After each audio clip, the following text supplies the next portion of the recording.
Real estate people come from so many different backgrounds. It's kind of interesting. Like I came from biotech and software sales eventually before I quit my job and did this. And you see some that waited tables before this. You see some professional athletes that get into being real estate brokers or mortgage brokers or investors or whatever it is. There's a lot of different stories, but a pretty consistent story across a lot of real estate people is they don't like to sit and learn theory. A lot of them are doers because it's kind of a business where you have to get up and do shit.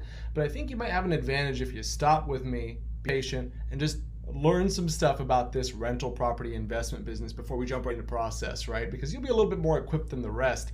And I'm going to give you a pretty good example of what happens when people aren't equipped with the fundamentals. Bubbles form when investors don't really understand the business, but they start making offers and they start buying properties, right? And then they get burnt, but they don't even know they're burnt until like way later, until like a roof goes out or a couple tenants move out or whatever it might be. You even see in some of the comments in our Instagram page, when you say, hey, it takes money to invest in real estate, people go, no, it doesn't. I've never heard of such a thing. That's so exaggerated. Stop trying to keep people out of the business. It's kind of funny how it works. But also, let me just come with me. Let me just show you. Let me show you exactly what happens when people who don't know the business get into the business. Here's an example. I just pulled up a random property somewhere in Tennessee, because Tennessee is a state where a lot of people want to invest. There's a lot of hot markets there. It's a $535,000 fourplex. Pretty standard, conforming, typical Tennessee or Kentucky fourplex. I bet you this thing is built in like late 70s, early 80s. I'm not even going to look it up because it's going to be very obvious. It's standard 900 square feet a unit, 800 square feet a unit with some common area, right, that makes up that extra square footage. And this might look like a good deal to someone. An investor that doesn't really know how to crunch their numbers hops in and goes, okay, well, 535, and okay, so the realtor said it's renting for $895 for this unit, so I'm going to plug $895 in all these slots right here. And the property taxes, well, Zillow says they're, what does Zillow say they are? It says they're $3,500 a year. This says $383 a month, right? That's actually not. So there we go. Zillow says it's $3,500 a year, so I'm going to plug that in. And then tenants probably pay all the utilities, and then I don't know, they won't even put it on in snow. They'll completely forget about that, right? And they'll just go, I'm going to pay a property manager 8%, and we got a good deal. This looks like a 6.3 cap. You know, they're going to do the numbers manually. They'll just take all the rents and they'll subtract this, and they'll go on a mortgage calculator and subtract the mortgage, and they'll go, I'm going to collect, okay, I'm going to make, you know, positive cash flow on this property. But the reality of this property is that this person does not know how to analyze the deal.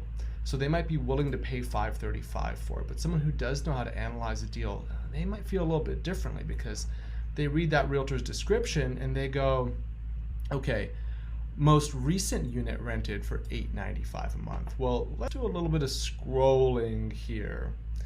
Where is the sale history? Well, what do you know?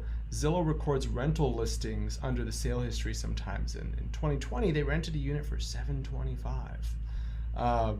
Rented pretty quick for $725. So what if you have two long-term tenants paying less than $725 in the other units? What if they're paying $695 a pop, right? Which happens a lot, by the way, in these southern markets. A lot of long-term tenants, sellers are just, you know, very handshake with them, and they keep them at a good discount from market values. Your rents aren't really $3,580, they're $3,000. And this property tax bill, well, if you know a thing or two about investment property in Tennessee, you know, ends up a little bit over 1% of the sale price in most situations. So you're going to plug in, instead of $5,300, I plug in $5,500 as a rule of thumb, and confirm it later, and I'll teach you how to do that. Insurance of $150, probably accurate, maybe a little bit more than that. And then you don't have any gas, electric, water, or sewer, but you might have a garbage bill. Let me take a look at this thing. There was a realtor note in here. So they go, owner pays for trash, landscaping, and pest control. So what do you think that costs? Trash at dumpster's probably gonna be about $75 a month. The landscaping is gonna be another $100 a month, and you bake pest control in at another, you know, 90, something like that. That's probably what I'd see for a property like this. 190. And what do you know? Property management, 10% unless you have 10 units or above in many cases, right? Some property managers are cheap, but the good ones usually don't give you a discount until you get to a higher unit count. You don't have a vacancy reserve. These newbies, they never ever put money aside for future vacancy or future maintenance. They just go, okay, what are my expenses? So you plug in, let's say 5% for vacancy, and you plug in 10% for maintenance on this property. And that deal that you thought was generating $500 a month of cash flow earlier, and we'll reverse our way out of this so you can see it, is actually generating negative $875 a month after you pay off your mortgage. And that's without any big surprises. In this property you thought was a 6% cap rate, and we'll teach you what that is in a minute too. It's really a 3. So the cash flow is half as good as you thought. And that negative $875, yeah, you thought it was going to be what? You thought it was going to be positive $586. So this property is actually making $1,500 less a month than that rookie investor says or thinks that it will be making, causing them to make an offer on this $535 price, maybe $10K below, when really you should be buying it for $450 for it to be a reasonable deal, right?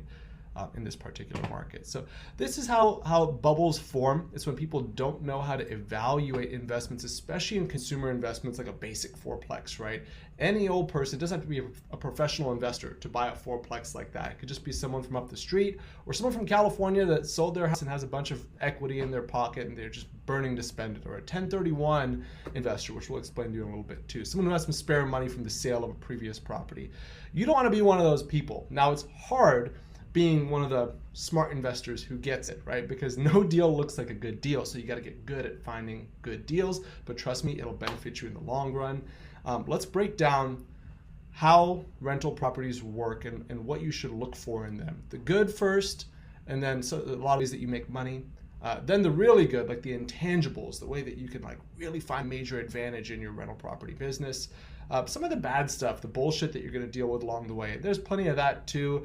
And then you got to make a decision. And that decision is going to be around how active or passive you are. But by the time we get through these basics, at least you're going to be able to look at properties and go, okay, I see a little bit more than what's on the surface here. And I have a sense for why not everything's just a good deal like I might think it is.